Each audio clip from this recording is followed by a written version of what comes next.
ఎన్ని ఇబ్బందులు వచ్చినా ప్రజావాణి కార్యక్రమాన్ని కొనసాగిస్తామని ఉప ముఖ్యమంత్రి భట్టి విక్రమార్క స్పష్టం చేశారు. ప్రజలు తమ అవసరాలు ఇబ్బందులను నేరుగా చెప్పుకోవడానికి ప్రభుత్వం ప్రజావాణిని ఏర్పాటు చేసిందన్నారు. ప్రజావాణి కార్యక్రమాన్ని ప్రారంభించి ఏడాది పూర్తయిన సందర్భంగా హైదరాబాద్ ప్రజాభవన్లో అధికారులను ఉద్దేశించి ఆయనతో మాట్లాడారు.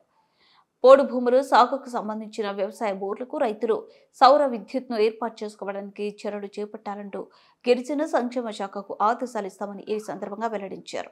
ప్రజావాణిలో ఇచ్చే దరఖాస్తులకు పరిష్కారం లభిస్తుంది. ప్రజలు సంతోషంగా ఉన్నారు. మా ప్రభుత్వం ప్రజలకు జవాబుదారీగా పనిచేస్తుంది. ప్రజావాణిలో వచ్చిన ప్రతి దరఖాస్తును కంప్యూటరీకరించి సంబంధిత అధికారులను పంపించి ఆ సమస్య పరిష్కారానికి తీసుకున్న నిర్ణయాలను ప్రజలకు తెలిపే విధంగా నిరంతర పర్యవేక్షణతో దరఖాస్తుదారులు సంతోషాన్ని వెలుబుచ్చుతున్నారు.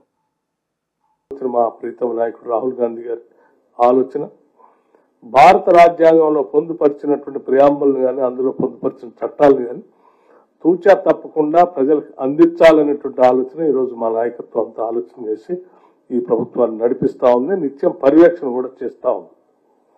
అందుకే మీ అందరికీ మేము స్పష్టంగా మాటిస్తా ఉన్నాం. ఈ ప్రజావాణి నిరంతరం కొనసాగుతుంది. ఎన్ని ఇబ్బందులు వచ్చినా ఈ ప్రజావాణిని నడిపిస్తాం. కేవలం మాటల కోసం లేకపోతే వార్తల్లో చూపించడం కోసం కాదు, ప్రజల సమస్యల పరిష్కారం కోసం ప్రజావాణి అనేటువంటి నమ్మకం ప్రతి పౌరుడికి రాష్ట్రంలో కలిగే స్థాయి వరకు ఈ ప్రజావాణిని ముందు నడిపిస్తాం. హైదరాబాద్ నుంచి వచ్చినటువంటి సోదరులు ఎప్పటి నుంచో పెండింగ్ ఉన్నటువంటి పోడు భూములకు సంబంధించినటువంటి పట్టాలు పొందడం, సరే ఆ పట్టాలకు సంబంధించినటువంటి చట్టాలను కూడా ఆనాటి కాంగ్రెస్ ప్రభుత్వాలు తీసుకొచ్చాయి. 10 సంవత్సరాలు అమలు చేసి ఉంటే ఇబ్బంది వచ్చి ఉండేది కాదు. ఆ పట్టాలు పొందినా వారికి కావాల్సిన బ్యాంకింగ్ నుంచి రావాల్సినటువంటి క్రాప్ లోన్ రావట్లేదని చెప్తా ఉన్నారు.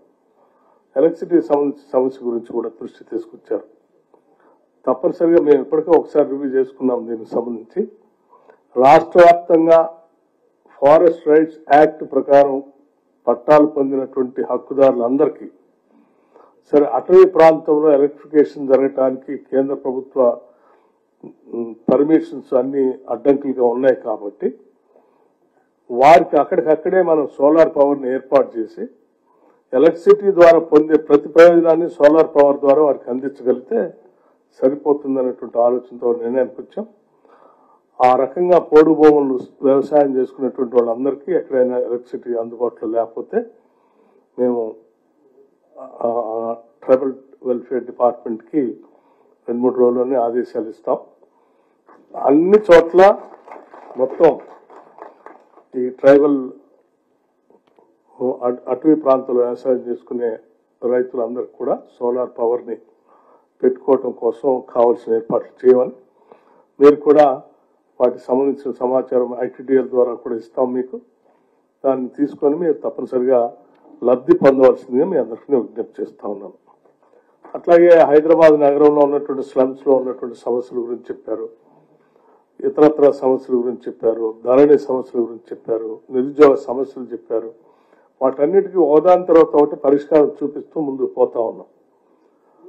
సో వచ్చిన ప్రతి కాగితాన్ని పరిశీలన చేస్తున్నాం. ముందుగా వచ్చిన ప్రతి వ్యక్తి యొక్క